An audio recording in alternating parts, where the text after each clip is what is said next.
Hello dear students, last time हम लोग chapter number first को डिस्कस कर रहे थे, electric charge and field. Chapter number first के अंदर अपन ने इलेक्ट्रिक चार्ज को डिस्कस किया, इलेक्ट्रिक चार्ज की प्रॉपर्टीज को डिस्कस किया, उसके बाद हमने कूलम्ब्स लॉ को डिस्कस किया, and after that we introduced the concept of electric field, and then we calculated electric field intensity due to a point charge as well as electric field intensity due to an electric dipole on a point on equatorial line as well as on a point on axial line. Okay, and today we are going to start our second chapter, that is Gauss law and its application. Chapter number first में अपन ने क्या किया है, electric field का concept introduce करने के बाद में इलेक्ट्रिक फील्ड की इंटेंसिटी को कैलकुलेट किया है। इस चैप्टर के अंदर भी अपन इलेक्ट्रिक फील्ड की इंटेंसिटी कैलकुलेट करेंगे with the help of Gauss law. देखिए, चैप्टर नंबर जो आपका फर्स्ट था उसके अंदर अपन ने किसी पॉइंट चार्ज की वजह से इलेक्ट्रिक फील्ड की इंटेंसिटी को कैलकुलेट किया, या इलेक्ट्रिक डायपोल था उसके अंदर भी दो आपके पॉइंट चार्जेस थे, एक प्लस क्यू और एक माइनस क्यू, उसकी वजह से अपन इलेक्ट्रिक फील्ड की इंटेंसिटी को कैलकुलेट किया। लेकिन इस चैप्टर के अंदर अपन इलेक्ट्रिक फील्ड इंटेंसिटी कैलकुलेट करेंगे किसी कंटिन्यूअस चार्ज डिस्ट्रीब्यूशन का कोई सिस्टम है। सपोज मेरे पास एक वायर है और आपका जो चार्ज है इस वायर पे यूनिफॉर्मली डिस्ट्रीब्यूटेड है। अब इस चार्ज वायर की वजह से मुझे किसी पॉइंट पे अगर इलेक्ट्रिक फील्ड की इंटेंसिटी कैलकुलेट करनी है, या फिर मान लीजिए कि मेरे पास एक प्लेन शीट है और मेरा जो चार्ज है इस प्लेन शीट पे यूनिफॉर्मली डिस्ट्रीब्यूटेड है, और इस प्लेन शीट की वजह से अगर मुझे किसी पॉइंट पे अगर इलेक्ट्रिक फील्ड की इंटेंसिटी को कैलकुलेट करना है, या फिर मान लीजिए कि मेरा एक स्फीयर है और चार्ज उस पर यूनिफॉर्मली डिस्ट्रीब्यूटेड है, उसकी वजह से किसी पॉइंट पे इलेक्ट्रिक फील्ड की इंटेंसिटी को कैलकुलेट करना है, तो इस टाइप के जो केसेस होते हैं जिसमें आपका कंटिन्यूअस चार्ज डिस्ट्रीब्यूशन होता है, उसके लिए इलेक्ट्रिक फील्ड इंटेंसिटी कैलकुलेट करने के लिए अपन गॉस लॉ यूज में लेते हैं। तो गॉस लॉ अपने आप में बहुत इंपॉर्टेंट है। इस चैप्टर के अंदर भी अपन इलेक्ट्रिक फील्ड की इंटेंसिटी को कैलकुलेट करने वाले हैं जिसमें कंटिन्यूअस चार्ज डिस्ट्रीब्यूशन हो, किसी सरफेस पे किसी वायर पे आपका जो चार्ज है वो यूनिफॉर्मली डिस्ट्रीब्यूटेड हो। गॉस लॉ इसके ये एप्लीकेशन है। गॉस लॉ को पढ़ने से पहले इस चैप्टर के अंदर अपन एक नई फिजिकल क्वांटिटी को भी इंट्रोड्यूस करेंगे जिसको अपन बोलते हैं इलेक्ट्रिक फ्लक्स। इलेक्ट्रिक फ्लक्स का अपन फील लेंगे, भाई इलेक्ट्रिक फ्लक्स होता क्या है, क्या इसकी डेफिनेशन होती है, किस टाइप की ये क्वांटिटी होती है, और इलेक्ट्रिक फ्लक्स की हेल्प से अपन फिर गॉस लॉ को डिफाइन करेंगे, गॉस लॉ को प्रूव करेंगे। उसके बाद में फिर गॉस लॉ की हेल्प से अपन अलग अलग सिस्टम के लिए इलेक्ट्रिक फील्ड की इंटेंसिटी कैलकुलेट करेंगे। इससे पहले ये जो चैप्टर अपन शुरू कर रहे हैं इसमें सबसे फर्स्ट जो पॉइंट है इलेक्ट्रिक जो फ्लक्स है उसको डिफाइन करने के लिए, that is area vector. So let us start our second chapter, that is Gauss law and its application.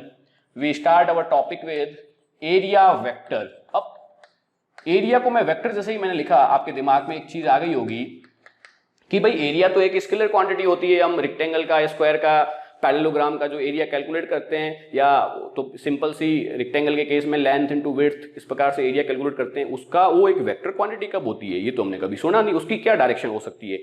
अब देखिए, आगे की जो अपनी फिजिकल प्रॉब्लम्स है उसको समझने के लिए, उसका एनालिसिस करने के लिए area is considered as vector quantity. How, उसके लिए अपन एक मैं छोटा सा आपको एक एग्जांपल देता हूं।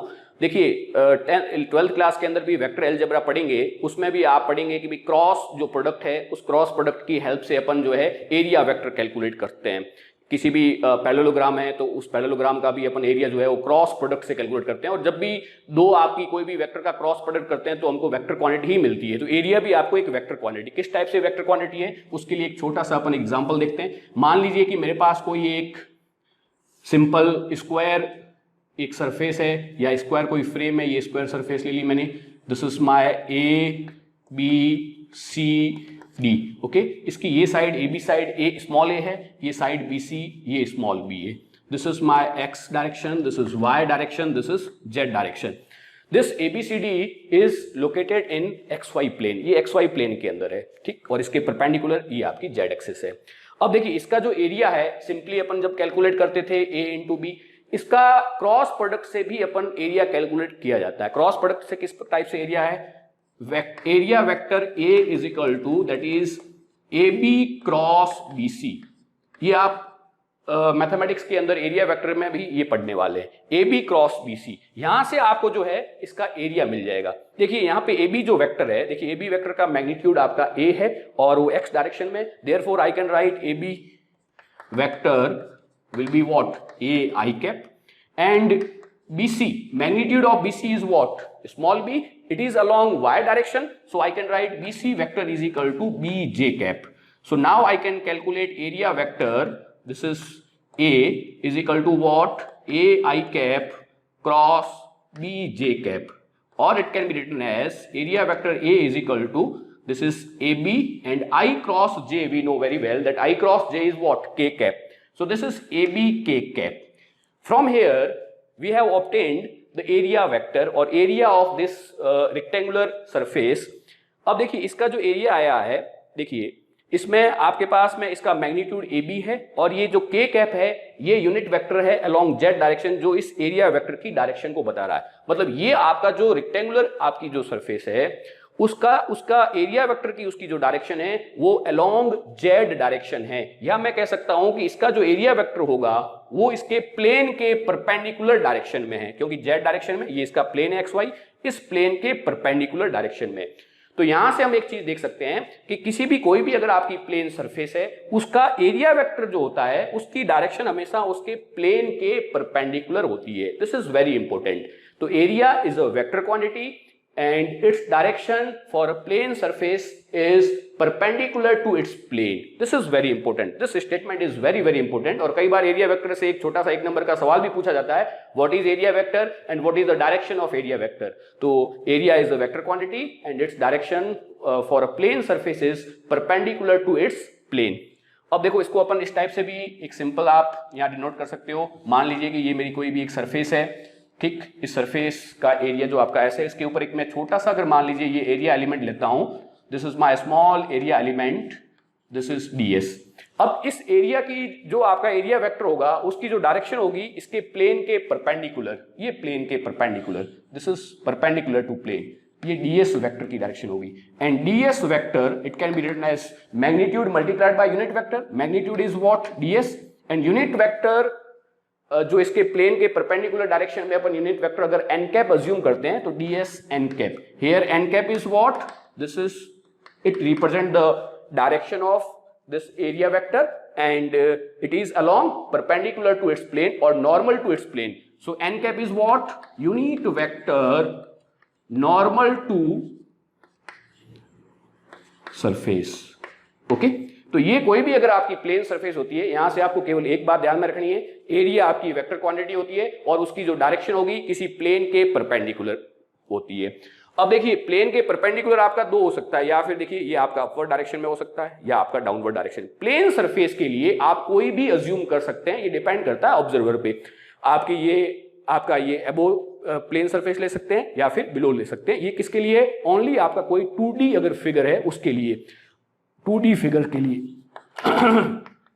So for 2D figures, direction of area vector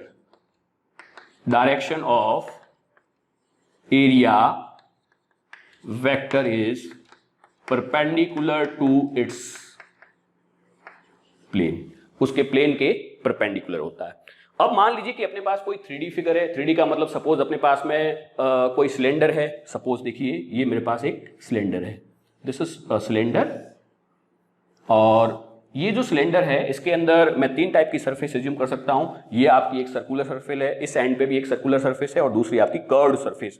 मान लीजिए कि ये जो सर्कुलर सरफेस है जिसका क्रॉस सेक्शन जो आपका सर्कुलर क्रॉस सेक्शन है, दिस इज S1, और ये सरफेस आपकी S2 है, और ये जो कर्व्ड सरफेस है इसको मैं S3 एज्यूम करता हूं। अब मान लीजिए कि यहां से एक छोटा सा अगर एरिया एलिमेंट मैं अज्यूम करता हूं S1 सरफेस के लिए, ये ds, तो इसके लिए एरिया वेक्टर की जो डायरेक्शन होगी वो होगी नॉर्मल आउटवर्ड्स। देखिए जो आपका प्लेन 2D फिगर होता है उसके लिए होता है परपेंडिकुलर टू इट्स प्लेन, और 3D फिगर के लिए एरिया वेक्टर की डायरेक्शन आपको लेनी है normal outwards. So here I can write for 3D figures,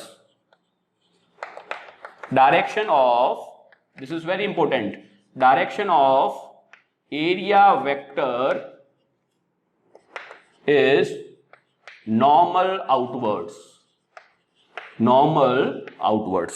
तो देखिए नॉर्मल यहाँ पे आउटवर्ड्स, ये आपकी हो जाएगी नॉर्मल आउटवर्ड्स, ये आपकी डायरेक्शन हो जाएगी ds की, इस एरिया वेक्टर की डायरेक्शन। इसके ऊपर मान लीजिए कि ये छोटा सा एरिया एलिमेंट में अगर अज्यूम करता हूं तो नॉर्मल आउटवर्ड्स, ये डायरेक्शन हो जाएगी आपकी एरिया वेक्टर की। इसके ऊपर मान लीजिए कि यहाँ छोटा सा मैं एक अज्यूम कर लिया, ये आपका एरिया वेक्टर नॉर्मल आउटवर्ड्स, ये आपकी इसमें एरिया वेक्टर की डायरेक्शन हो जाएगी। इस केस में इस सरफेस पे मान लीजिए यहाँ पे अगर एक छोटा सा एरिया एलिमेंट अज्यूम करता हूं तो नॉर्मल आउटवर्ड्स, ये आपकी डायरेक्शन हो जाएगी। तो इस टाइप से हमने एरिया वेक्टर को पढ़ा। एरिया वेक्टर जो होता है उसकी डायरेक्शन 2D फिगर के लिए perpendicular to its plane, and for 3D figure its direction is along normal outwards, जो normal outwards है उसके along area vector की direction होती है। Now अब हम लोग इलेक्ट्रिक जो फ्लक्स है उसको इंट्रोड्यूस कर रहे हैं, नई फिजिकल क्वांटिटी है इलेक्ट्रिक फ्लक्स, और इलेक्ट्रिक फ्लक्स के कंसेप्ट से ही आगे अपन गॉस लॉ जो है उसको डिफाइन करेंगे, और गॉस लॉ के फिर एप्लीकेशन जो है जिसमें अपन इलेक्ट्रिक फील्ड की इंटेंसिटी अपने को कैलकुलेट करनी है। तो next topic is electric flux. Electric flux ये एक नई फिजिकल क्वांटिटी है इलेक्ट्रिक फ्लक्स। देखिए अब इलेक्ट्रिक फ्लक्स क्या होता है, सबसे पहले मैं इसकी एक सिंपल सी डेफिनेशन लिखता हूं, उसके बाद में फिर अपन इसकी फील लेते हैं कि इलेक्ट्रिक फ्लक्स आपका क्या होता है। Electric flux the total number of electric field lines passing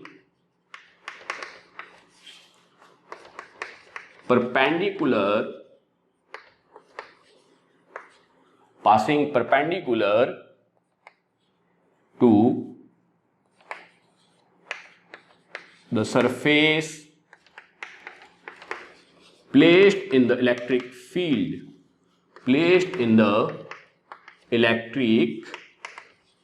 field is called electric flux. देखिए यहां से डेफिनेशन से अपन इसको समझते हैं इलेक्ट्रिक फ्लक्स क्या होता है। The total number of electric field lines passing perpendicular to the surface placed in electric field. अगर इलेक्ट्रिक फील्ड के अंदर मैं कोई एक सरफेस रखता हूं, मान लीजिए कि मेरे पास कोई एक रिंग है, एक आपकी एक सरफेस रख दिया, या कोई आपकी एक शीट है, एक प्लेन शीट है, ऐसी रेक्टेंगुलर आपने सरफेस रख ली, या फिर मान लीजिए आपने कोई सर्कुलर इस प्रकार की सरफेस रख ली, उसमें उसके परपेंडिकुलर कितनी total number of electric field lines जो है वो पास हो रही है, that is called as electric flux. देखिए इसका फील्ड लेते हैं। देखिए इलेक्ट्रिक फील्ड, ये मान लीजिए मेरा इलेक्ट्रिक फील्ड है जिसको मैंने ये इलेक्ट्रिक फील्ड लाइन से मैं रिप्रेजेंट कर रहा हूं, ये मैं इलेक्ट्रिक फील्ड लाइंस मैंने ड्रॉ कर रहा हूं, ये एक इलेक्ट्रिक फील्ड को रिप्रेजेंट करता है, ठीक। अब मान लीजिए कि इसके अंदर मैंने कोई सिंपल सी एक सरफेस जो है, ये एक आपकी ये रेक्टेंगुलर सरफेस जो है वो इसके परपेंडिकुलर डायरेक्शन में रखी। अब इस सरफेस से total number of electric field lines passing perpendicular to this surface is called electric flux, और इसको ऐसे भी बोला जाता है the flux linked to this surface, यानी इस सरफेस से लिंक्ड होने वाला, इस सरफेस से पास होने वाला, इस सरफेस से लिंक होने वाला, इस सरफेस से पास होने वाला इलेक्ट्रिक फ्लक्स क्या होगा, the total number of electric field lines passing perpendicular through this surface. इस सरफेस के परपेंडिकुलर डायरेक्शन में जितनी number of electric field lines pass हो रही है उसी को अपन बोलते हैं flux linked to this surface या इलेक्ट्रिक फ्लक्स बोलते हैं। इसको फिजिक्स की लैंग्वेज में यही बोला जाता है कि किसी भी सरफेस को अगर आप इलेक्ट्रिक फील्ड में रख लेंगे तो उस सरफेस के परपेंडिकुलर डायरेक्शन में जितनी number of electric field lines pass होगी वो उस सरफेस से लिंक्ड फ्लक्स कहलाता है। मान लीजिए कि आपके पास कुछ एग्जांपल है, देखिए ये आपकी ये इलेक्ट्रिक फील्ड लाइंस इस टाइप से पास हो रही है, आप इस टाइप से देखिए, ये मेरे पास एक सिंपल सा मैं यहाँ पे बुक लेता हूं, ये मेरी एक सरफेस है, ये इलेक्ट्रिक फील्ड लाइंस इस टाइप से पास हो रही है, ये इसके परपेंडिकुलर डायरेक्शन में, तो जितनी number of electric field lines इसके परपेंडिकुलर पास होगी वही इस सरफेस से लिंक होने वाला इलेक्ट्रिक फ्लक्स कहलाएगा। मान लीजिए ये जो सरफेस है, अब ये जो लिंक होने वाला जो ये आपका फ्लक्स है या इलेक्ट्रिक जो फ्लक्स है वो किस पे डिपेंड करेगा, ये इलेक्ट्रिक, ये मान लो यहां से पूरा ये इलेक्ट्रिक फील्ड लाइंस ये ऊपर ये इस टाइप से इस डायरेक्शन में ये पास हो रही है, अगर ये जो सरफेस है इस सरफेस का एरिया मैं बढ़ा दूं तो सीधी सी बात है इससे पास होने वाली total number of electric field lines बढ़ जाएगी, तो यानी इससे लिंक होने वाला इलेक्ट्रिक फ्लक्स भी आपका ज्यादा होगा। तो जो इलेक्ट्रिक फ्लक्स होता है वो सबसे पहले डिपेंड करेगा area of the surface, area जितना बड़ा होगा तो उसमें से, अगर मान लीजिए इस टाइप से, अगर इसकी जगह मान लीजिए कोई छोटी सी अगर लेता, तो अगर मान लीजिए सरफेस मेरी यहां होती, ये इतनी सी छोटी सी सरफेस है, ये है ये, अब देखिए इस सरफेस से आपकी 1 2 3 इलेक्ट्रिक फील्ड लाइंस पास हो रही है, इसमें से आपकी 2 इलेक्ट्रिक फील्ड लाइंस है, यानी electric flux link to this surface is less as compare to this, ठीक है ना। तो यहां से total number of electric field lines कम पास हो रही है, इसमें से ज्यादा हो रही है, तो इलेक्ट्रिक जो फ्लक्स होगा किसी सरफेस से लिंक होने वाला वो डिपेंड करेगा सरफेस के एरिया पे, ठीक। दूसरी बात मान लीजिए, तो सबसे पहले मैं यहां से देखिए इलेक्ट्रिक जो फ्लक्स है उसको मैं फाई से डिनोट करता हूं, it is denoted by phi E. जो आपका मैग्नेटिक फ्लक्स होगा उसके लिए अपन फाई बी यूज लेंगे, आगे अपन मैग्नेटिक फ्लक्स पढ़ेंगे। यहां पे इलेक्ट्रिक फ्लक्स पढ़ रहे हैं इसलिए इसके लिए सिंबल ले लिया फाई ई। तो ये जो फाई ई है बेसिकली ये किस पे डिपेंड करता है? Phi E electric flux depends on area of surface, area of surface, surface के एरिया पे डिपेंड करता है। सरफेस के एरिया जो आपका एस पे डिपेंड करेगा, या इसको अपन ए भी ले सकते हैं, ठीक। दूसरी बात कि मान लीजिए कि ये आपका ये इलेक्ट्रिक फील्ड, मैं एक और इलेक्ट्रिक फील्ड रिप्रेजेंट कर रहा हूं, इसकी इंटेंसिटी ज्यादा है। कैसे पता चला? अगर ये इलेक्ट्रिक फील्ड लाइंस बहुत ज्यादा पास है, डेंस है, तो वो आपका स्ट्रॉन्ग इलेक्ट्रिक फील्ड को रिप्रेजेंट करेगा, यानी जिसकी इलेक्ट्रिक फील्ड इंटेंसिटी आपकी ज्यादा होगी। ये इलेक्ट्रिक फील्ड जो है इसमें थोड़ा सा डिस्टेंस पे है, इसकी इंटेंसिटी कम है, इसमें ज्यादा है। अब इस सरफेस को मैं अगर जो है इस इलेक्ट्रिक फील्ड में रखता हूं, देखिए यहां पे रखा, इसी सेम सरफेस को ये यहां पे सेम, तो इस कंडीशन में देखिए इस केस में इस सरफेस से पास होने वाली टोटल नंबर ऑफ जो इलेक्ट्रिक फील्ड लाइंस है वो 3 है, और इस केस में कितनी? 1 2 3 4 5, ठीक है ना। More number of electric field lines are passing through this same surface, यानी इससे लिंक होने वाला फ्लक्स इस केस में ज्यादा होगा, यानी इलेक्ट्रिक जो फ्लक्स है वो आपके सरफेस के जो एरिया के साथ साथ में इलेक्ट्रिक फील्ड की इंटेंसिटी पे भी डिपेंड करता है। अगर इलेक्ट्रिक फील्ड की इंटेंसिटी ज्यादा होगी तो more number of electric field lines will pass through surface and the electric flux linked to the surface will be more. उस सरफेस से लिंक होने वाला या उस सरफेस से पास होने वाला जो इलेक्ट्रिक फ्लक्स है वो भी ज्यादा होगा। तो phi E depends on area of surface, first point. Second point, it depends on what?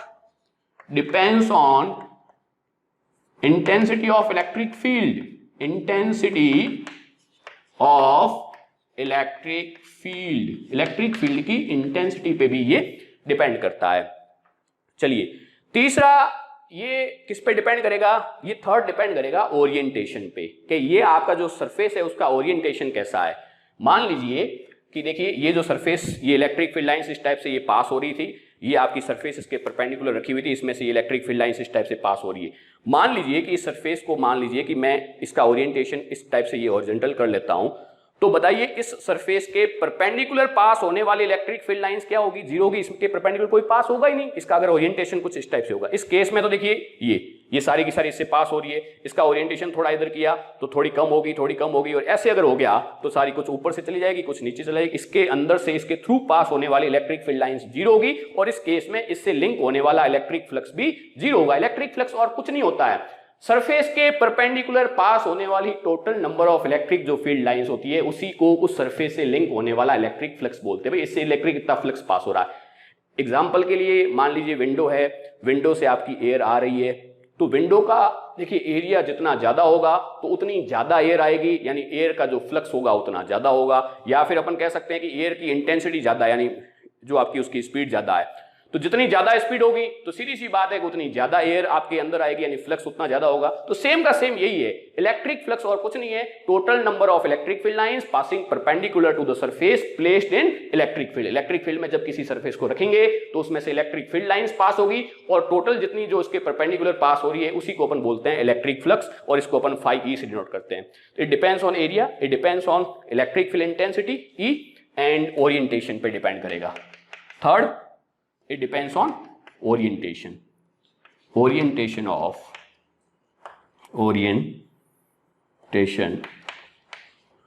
of surface।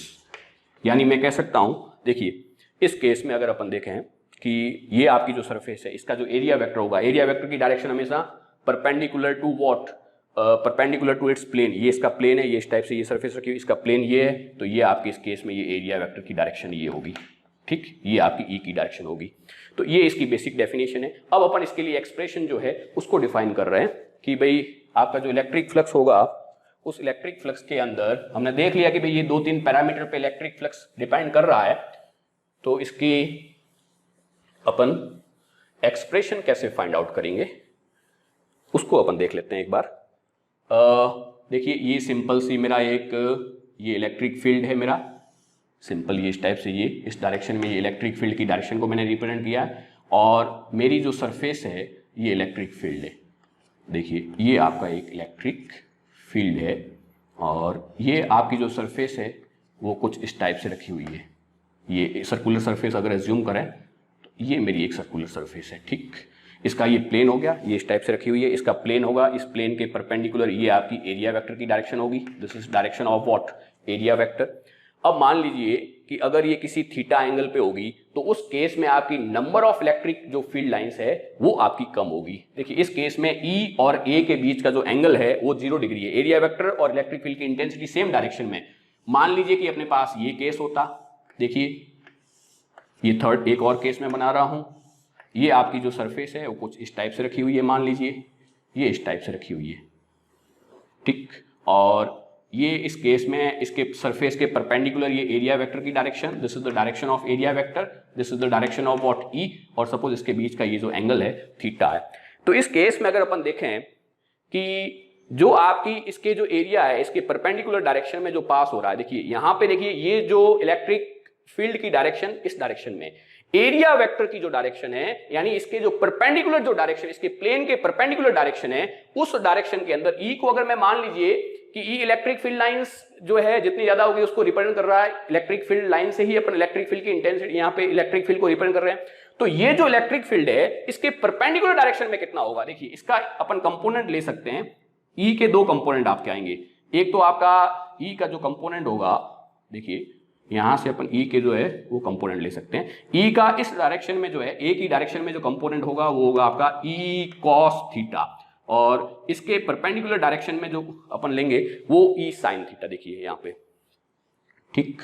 तो यहां से अपन देख सकते हैं कि ये आपका जो इलेक्ट्रिक फील्ड है उसका प्लेन के परपेंडिकुलर डायरेक्शन के अंदर जो कंपोनेंट है वो आपका ई कॉस थीटा है। इलेक्ट्रिक यानी जो आपके इस प्लेन के परपेंडिकुलर डायरेक्शन में जो इलेक्ट्रिक फील्ड पास हो रहा है या इलेक्ट्रिक फील्ड लाइंस पास हो रही है वो आपका क्या, इस केस में ई कॉस थीटा। तो देखिए इस केस में अगर अपन देखें कि यहां से अपन डिफाइन कर सकते हैं कि जो फाई जो ई होगा वो बेसिकली किस किस पे डिपेंड करेगा, एक आपका ई ए पे डिपेंड करेगा, और ये आपने एक जनरलाइज केस ले लिया तो यहां से अपन कह सकते हैं कि जो phi E this would be equal to what, area. Area जितना ज्यादा होगा तो फ्लक्स उतना ज्यादा होगा, एंड द सेकेंड थिंग आपका इलेक्ट्रिक फील्ड की इंटेंसिटी एक पर्टिकुलर थीटा एंगल पे लिया तो ए ई कॉस थीटा, ये इलेक्ट्रिक फील्ड ले लिया और ये आपका ले लिया, इसके साथ ओरिएंटेशन भी साथ में आ गया। तो फाइनल जो एक्सप्रेशन अपने पास होगी phi E is equal to A E cos theta, और it can be written as phi E is equal to this is what E A cos theta, और we can write phi E would be what E dot A, where theta is what, angle between E and A. Theta is angle between E and A. Area vector और electric field की intensity के बीच का जो angle होगा वो आपका होगा। So this is finally what electric flux. Electric flux is dot product of electric field intensity and area vector, और सिंपल जो एक्सप्रेशन आ जाएगी phi is equal to E A cos theta. E is electric field intensity, A is area vector and theta is angle between E and A. इस case में देखिए क्या होगा, phi is equal to simple अपने पास जो formula आ चुका है E A cos theta. In this case theta is equal to what? Theta is equal to 0 degree. So phi E would be equal to E A cos 0 और cos 0 is 1. Therefore phi E would be equal to E A. इस case में आपका जो electric जो आपका flux होगा वो ई होगा। मान लीजिए कि इसका जो ओरिएंटेशन कुछ इस टाइप से होता, यहां से अपन देख सकते हैं ओरिएंटेशन की बात कर रहे हैं, ओरिएंटेशन कुछ इस टाइप से होता, ये ऐसे रखी हुई है, ये सरफेस ऐसे जा रही है और बीच में ये सर्कुलर रिंग इस टाइप से। तो उस केस में देखिए ये ई की डायरेक्शन है, this is what direction of E, और ये एरिया वेक्टर की डायरेक्शन होगी। तो ई और ए के बीच का जो एंगल होगा इस केस में 90 डिग्री होगा। तो यहां से अपन